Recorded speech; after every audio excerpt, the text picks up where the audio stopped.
Hello everybody, it's Claire back with another art journal video, and again this is another one where I'm playing in the brand new craft journal and using some of the new gloss sprays that were in the 2022 release for May.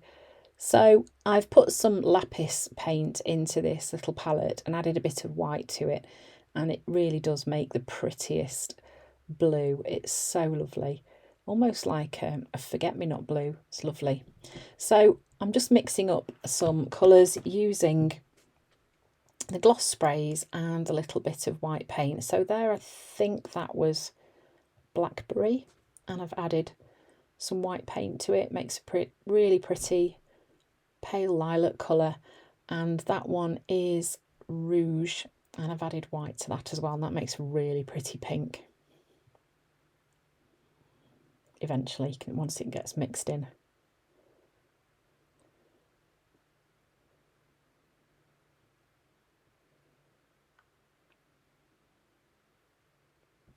Okay, so once I've got those colours mixed up, I'm then going to use a large brush and just brush some of those colours onto the page. And you can see straight away this page hasn't got any clear gesso on. That paint is just sinking into the page, it's disappearing. So like I've said before, this craft paper, it is very, very thirsty, and it will drink up whatever you put on it.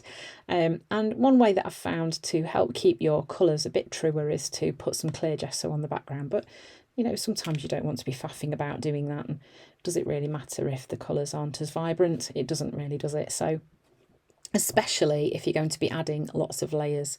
So you can see how mixing those gloss sprays with some white paint makes some really pretty shades of the same colour but just paler. It's a really nice way to create some different colours. So here I am using the connected dots stencil, and I've sprayed the lapis onto there and some of the blackberry as well. And then I'm going to pop that down onto my page and take a print. So I think this would have worked much, much better if I'd dried the paint first. But because I didn't, it lifted some of the paint off, so it wasn't fantastic. But it doesn't really matter, because at this stage for me, it's all about building up some layers in my background. So then I'm going in with the pieces stencil, and I'm just trying to use up some of the paint that's left in that little palette so that I'm not wasting anything. And I'm just adding some more stenciling onto that page, just trying to build up the interest and make it a bit busier, I guess. It looks a bit of a mess at the minute, doesn't it? But it does all come together. Then this is the Things That Grow stencil, and I'm using those little dots on there, and just putting a bit of white through there just to create a little bit of contrast on this background. So I knew it didn't really matter too much if this background went a bit pear-shaped, because I was intending to do some masking on this page, and that's a really good technique to rescue a page if it does go a bit not quite the way that you thought. It doesn't really matter, because when you do the masking, you will lose some of the background through it, but you will also see little parts of it too. So here I'm just using the dots, and I'm just spraying some of the rouge through there again. So you see that I'm just using the same colours on the page that I've used initially in the background. So here I'm using Night, and I'm painting it over the mask from the same stencil set, and I'm starting with it higher up, because what I'm going to do in a minute is just move it down and make this middle branch so that it's taller than the other two. So I'm going to do one at either side. Picking it up's always interesting though, without smudging.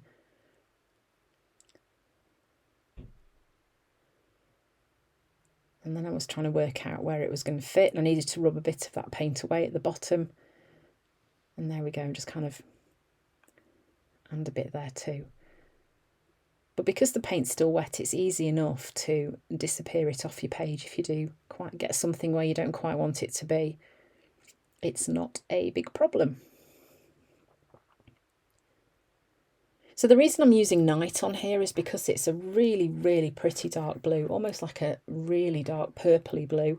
So it works quite well with the colours that are already on the background.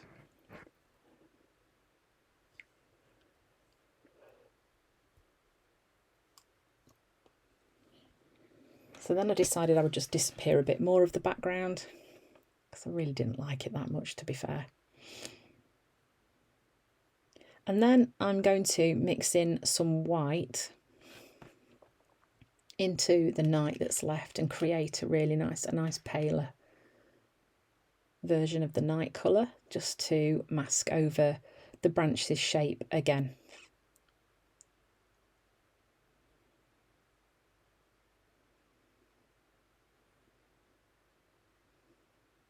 It started sticking to my finger here. I don't tend to clean my stencils after I use them, so sometimes if they do get paint on them, then you will get bits of paint that lift off, but I'm not really worried about that. It doesn't bother me at all. I just think it doesn't matter. So you can see that I've created the 3 images there. I've masked them over the background, and now I'm going to go back in with my Signo Uniball in white and just outline them.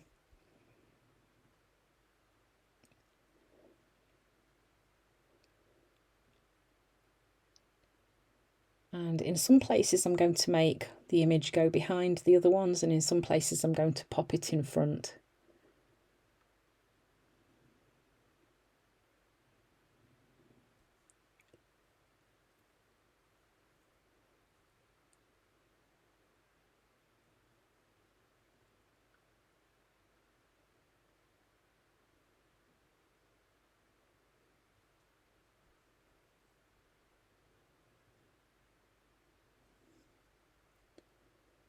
So you notice that I'm not trying to be too neat and tidy with where my lines go. In some places I'm going over it a couple of times.